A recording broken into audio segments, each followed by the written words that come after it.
Quand on commence à investir en bourse avec une stratégie passive et les ETF, on a tendance à se concentrer sur la partie rendement de son portefeuille. Et donc sur les ETF actions et donc délaisser la partie sécuritaire. C'est assez logique parce que quand on commence à investir, le but c'est d'avoir du rendement, mais ça pose aussi plusieurs problèmes. Par exemple, le premier problème, c'est l'illusion de l'investissement agressif. Il y a beaucoup de personnes qui pensent avoir un investissement assez agressif, voire très agressif parce qu'ils sont en 100% ETF actions, alors qu'en réalité ils ne le sont pas ou pas complètement. Tout simplement parce que le marché des actions peut subir régulièrement des chutes assez importantes et donc on a toujours ça qui est dans notre tête et quand on investit, on le fait toujours un petit peu avec le pied sur le frein. C'est-à-dire qu'on va toujours investir un petit peu moins que ce qu'on pourrait ou alors garder une partie de nos liquidités au cas où. Et ce genre de façon de faire peut causer une sous-performance importante, voire très importante sur le long terme. Une bonne allocation stratégique, c'est une allocation stratégique qui est cohérente avec sa tolérance au risque, où on se sent à l'aise d'investir l'argent qu'on doit investir sans peur, sans stress.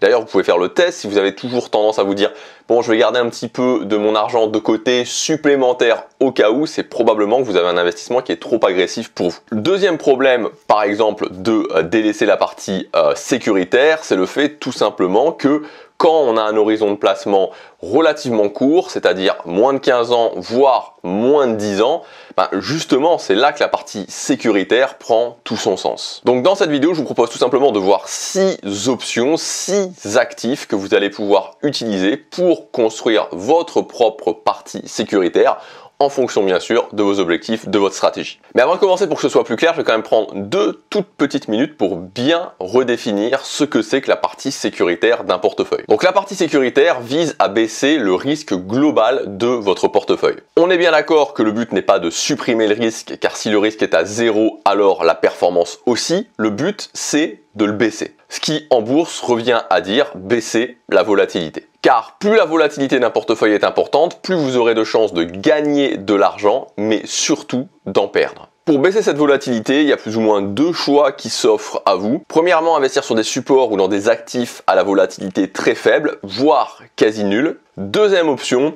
utiliser des actifs qui fluctuent en sens inverse. Dans les 2 cas, la volatilité du portefeuille sera moyennée et le risque pas totalement, mais en grande partie réduit. Donc voilà pour les rappels, maintenant on va passer aux différentes options, aux différents types d'actifs. Premier actif, le livret A. Alors, c'est pas tout à fait un actif, c'est plutôt un support, mais ça me semblait vraiment intéressant de le mettre. Donc oui, le livret A, c'est pas forcément le support qui fait rêver les investisseurs, et pourtant il y a des qualités qu'il est important de pas ignorer. C'est un support qui est absolument sans risque, totalement indépendant des fluctuations du marché. Quoi qu'il arrive, vous êtes certain de pouvoir récupérer l'argent que vous avez placé sur le livret A. Il est complètement exonéré d'impôts et de prélèvements sociaux, c'est le seul. Avec certains supports, comme par exemple le PEA, après un certain laps de temps, vous pouvez être exonéré d'impôts, mais vous devrez quand même payer les prélèvements sociaux. Et quant aux frais, il n'y en a pas, c'est 0. Et on le sait, les frais, c'est un élément très important qui peuvent vraiment rogner votre performance. Par exemple, sur un investissement de 100 000 € pendant 25 ans, 2% de frais vous auront coûté 162 603 €, plus d'une fois et demie votre investissement de départ. C'est énorme, rien qu'avec 2 petits pourcents. Et 2% pour votre information, ce sont les fonds classiques qu'on va vous proposer dans le monde professionnel de la finance. Donc un fonds classique qui n'est pas un ETF, en général, ça va être 2% de frais. Évidemment, même si le rendement du livret A n'est pas exceptionnel, actuellement il est quand même de 3%. Alors bien sûr, il y a aussi une inflation qui est à 6% en ce moment, mais si on prend une vision un petit peu globale des choses, on constate qu'à part dans les années 70 et à partir de 2017, depuis plus de 50 ans, le taux du livret A a toujours été supérieur à l'inflation. Donc à voir comment ça va évoluer dans l'avenir. Évidemment, il y a quand même une restriction de taille, c'est son plafond qui est fixé actuellement à 22 950 €, donc forcément ça limite les choses. Et en général, quand vous avez déjà placé votre épargne de sécurité sur votre livret A, si cette épargne représente environ 1 an de salaire ou de dépenses, vous avez déjà bien entamé votre livret A. Deuxième actif, c'est le fonds euro. Alors encore une fois, c'est un support, pas vraiment un actif, mais pour le livret A et le fonds euro, ça me semblait vraiment important de les mettre.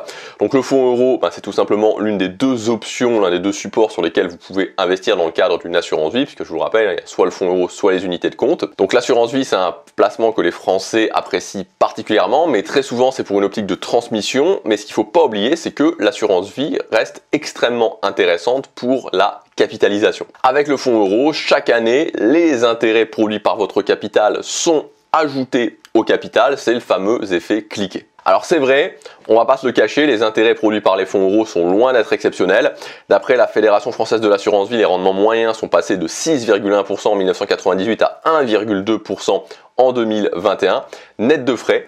Mais par contre, attention, contrairement au livret A, il y a les prélèvements sociaux, 17,2%. Cependant, si on regarde le graphique comparatif de l'évolution des rendements moyens des fonds euros avec l'inflation, on constate que jusqu'à fin 2021, les rendements ont toujours été au-dessus de l'inflation.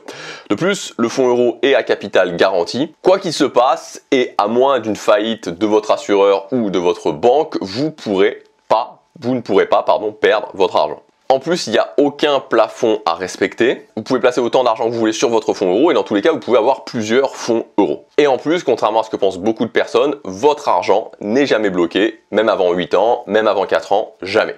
Actif numéro 3, les ETF obligataires. Donc les ETF obligataires, c'est un petit peu un monde à part, on va en parler maintenant. Ce sont, les ETF obligataires se situent quelque part entre les ETF classiques et les obligations, vont cumuler les avantages des uns et des autres. Si vous voulez d'ailleurs aller plus loin par rapport aux ETF obligataires, moi c'est un actif que j'apprécie particulièrement. Je vous ai préparé un tableau avec la sélection des meilleurs ETF obligataires selon moi. Ce tableau, vous pouvez y accéder dès maintenant, c'est gratuit, c'est dans la description. Donc voilà, si vous voulez vous intéresser de plus près à ces ETF et même ensuite voir cette liste, voir leurs différentes caractéristiques et regarder de votre côté ensuite ceux qui peuvent vous intéresser pour votre stratégie, vous pouvez télécharger le tableau dans la description.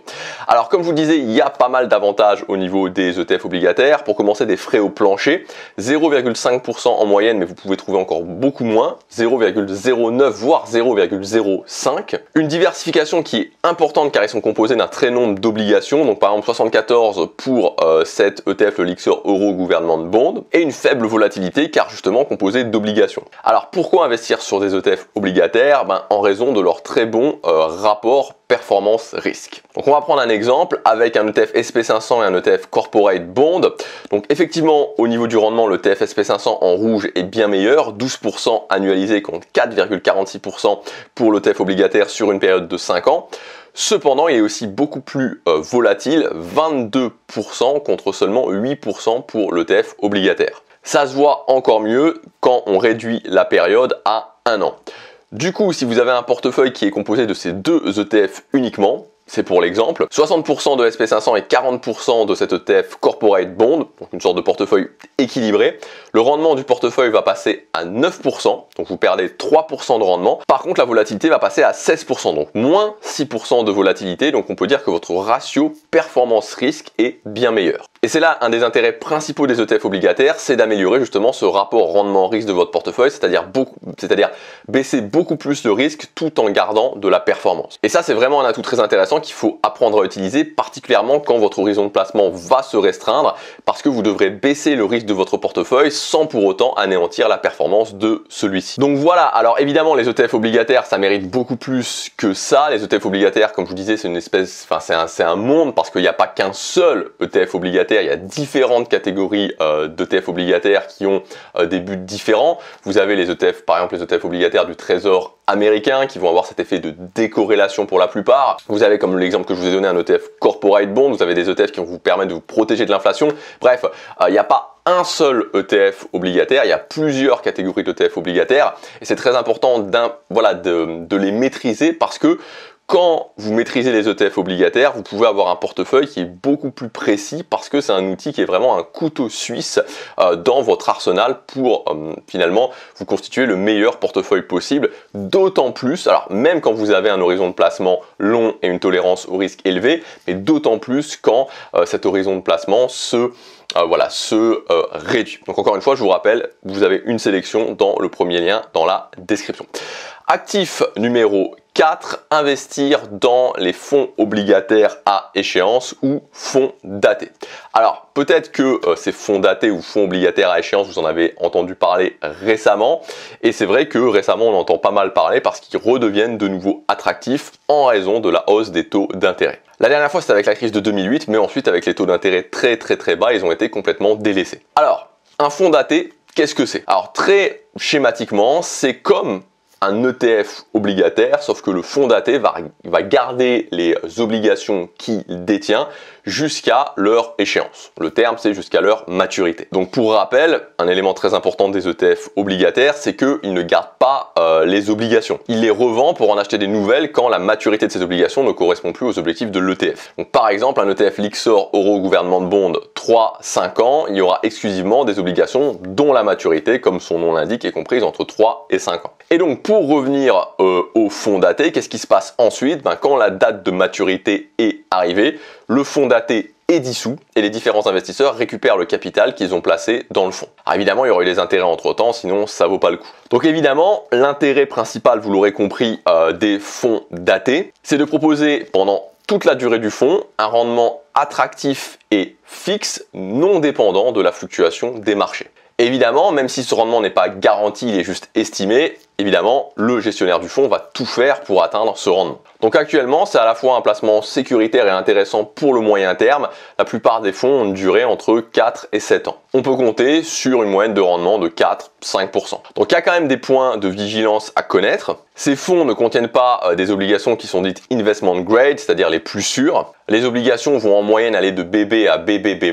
Donc il faut toujours avoir un petit point de vigilance par rapport à ça et faire attention au risque de crédit. Si vous avez déjà des ETF obligataires, un fonds daté ne va pas vous apporter plus de diversification, normal, puisqu'ils contiennent les mêmes actifs, les obligations. Et enfin, si vous êtes intéressé par un fonds daté, il faut savoir que vous ne pouvez pas y souscrire n'importe quand. Il y a une date d'ouverture, une date de fermeture et donc une durée déterminée. Actif numéro 5, l'or. L'or est rare, l'or a une valeur intrinsèque, l'or est une réserve de valeur. C'est pour ces raisons qu'il a toujours été considéré comme une valeur refuge, une sorte de protection aussi contre l'incertitude économique, en plus d'être un investissement sûr. Donc vous le savez, il existe plusieurs manières d'investir dans l'or. On peut acheter évidemment de l'or physique avec les lingots, les pièces, les bijoux, on peut acheter des actions de sociétés orifères et on peut aussi acheter des parts d'ETF. Or, dans ce cas-là, on parlera d'ETC, c'est-à-dire d'ETF qui suivent le cours d'une matière première. Dans cette vidéo, on va s'intéresser aux ETC et pourquoi les inclure dans notre allocation sécuritaire. Donc si vous regardez le graphique que je viens de vous afficher, il y a un ETC Or, le iShares Physical Gold, et un ETC Action, le iShares Core SP500. Facile de les reconnaître puisque l'ETC Gold est en jaune. Et comme vous pouvez le voir, l'ETC Physical Gold est inversement corrélé à l'ETF SP500. Donc concrètement, cela signifie que quand l'un monte, l'autre descend et inversement. Et donc du coup, ça va évidemment jouer sur la performance de notre portefeuille parce que les gains de l'un vont compenser les pertes de l'autre, etc. Donc on est d'accord, au niveau du rendement, l'or ne joue pas tout à fait dans la même catégorie que les actions, mais son rendement est quand même très intéressant. Si on regarde son évolution entre 2000 et 2023 de janvier à janvier, il y a une performance de 542%, soit quand même 8,42% annualisé. Et donc quand je vous dis qu'il joue dans une autre catégorie que les actions, bon, ça dépend quand même aussi desquelles, parce que si on compare au CAC 40 sur 20 ans, le CAC 40, 137,32% de performance, soit 4,42% annualisé. Deuxième intérêt de l'or, au-delà aussi du fait d'être inversement corrélé aux actions, sa volatilité est bien plus faible. On en a déjà parlé avec les ETF obligataires, ça permet de baisser la volatilité globale du portefeuille et donc de le sécuriser. Donc comme vous pouvez le regarder avec ces chiffres que je vous affiche, que ce soit sur 1 an, sur 3 ans ou sur 5 ans, la volatilité de l'ETC Or est toujours très inférieure à celle du SP500. Et enfin, dernier avantage de l'or, il est très liquide, vous pouvez l'acheter et le revendre, en tout cas sous la forme d'un ETC, très facilement. Et d'ailleurs, le prix d'une part d'un ETC iShares Physical Gold est très accessible. Actuellement, ça tourne autour des 35 €.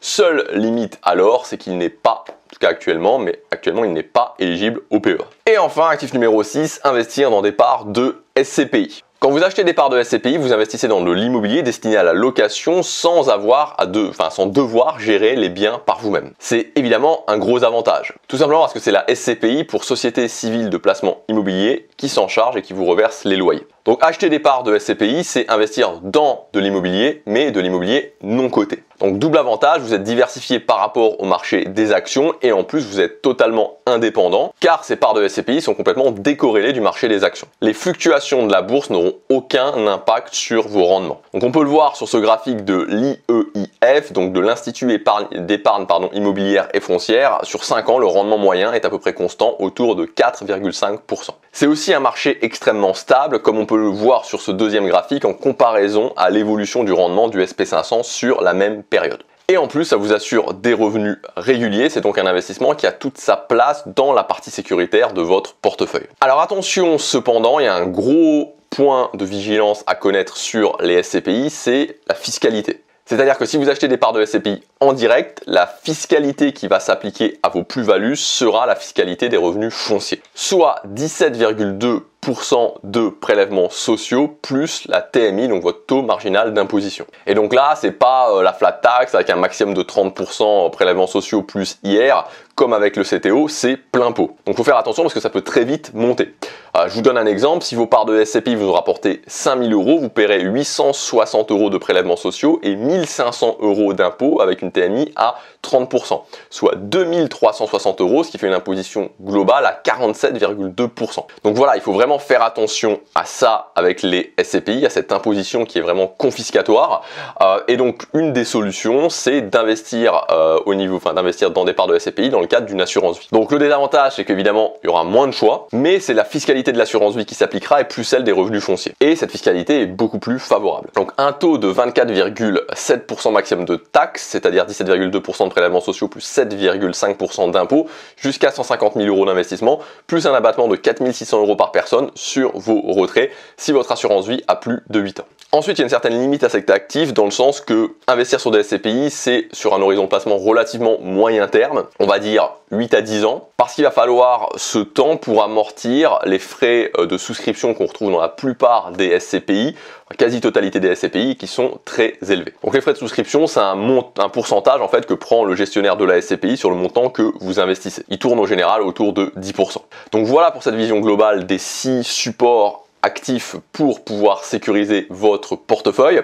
Donc ensuite, comment choisir sur lesquels investir? Donc on va voir quelques points rapides. Premièrement, toujours bien se rappeler qu'au-delà de ce que vous investissez, au-delà de votre allocation stratégique, on commence toujours par se sécuriser. Donc on commence toujours par mettre son argent, réunir une épargne de sécurité qui va correspondre globalement à 6 mois, 1 an et demi, suivant votre situation de dépenses, voire de salaire. Et ça, évidemment, vous pouvez la placer sur un support sûr, type livret A actuellement. Ensuite, évidemment, définir votre horizon de placement, c'est la base de la base, c'est ça qui détermine tout. Si vous avez un horizon de placement lointain, plus de 15 ans, plus de 20 ans, plus de 25 ans, finalement la volatilité de votre portefeuille ne sera pas vraiment un problème, ça sera même une opportunité de rendement supplémentaire. Alors ça ne veut pas dire pour autant, vraiment selon moi, en tout cas voilà, c'est après, voilà, les conseils que je vous donne, c'est vous qui prenez vos propres décisions, c'est à but pédagogique, mais selon moi, c'est pas des conseils en investissement évidemment, mais selon moi, voilà, c'est pas pour autant, même si on est loin 20-25 ans, qu'il faut négliger la partie sécuritaire, parce qu'on en a parlé,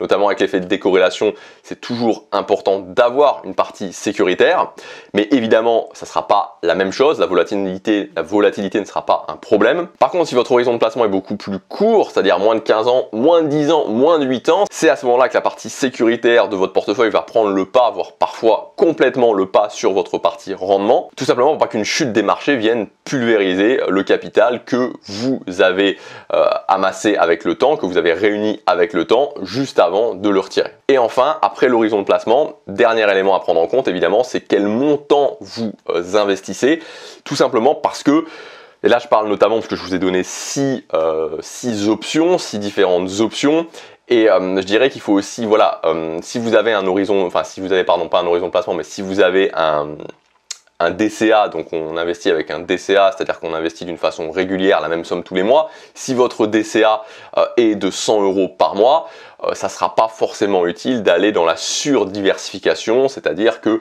voilà, suivant votre horizon de placement, on va dire que des ETF actions, de l'or, des ETF obligataires suffiront largement.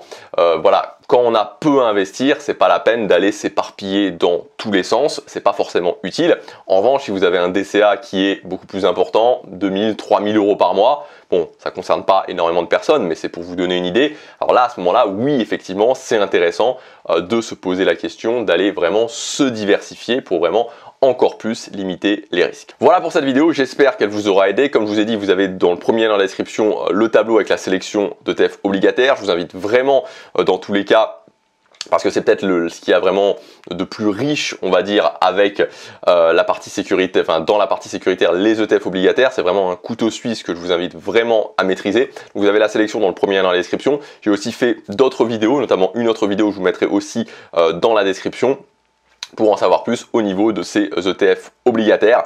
Et dans tous les cas, évidemment, voilà, c'est un petit peu le but de cette vidéo. Je vous invite à ne pas simplement vous poser la question de votre partie rendement, mais vraiment de ne pas négliger cette partie sécuritaire. J'espère que ça vous aura aidé. N'hésitez pas à mettre des commentaires. Vous êtes de plus en plus nombreux à me suivre. Ça fait très plaisir. Voilà, je vous dis je vous dis dans les commentaires, si vous en mettez, j'y répondrai avec plaisir. À très bientôt pour la prochaine vidéo. Salut!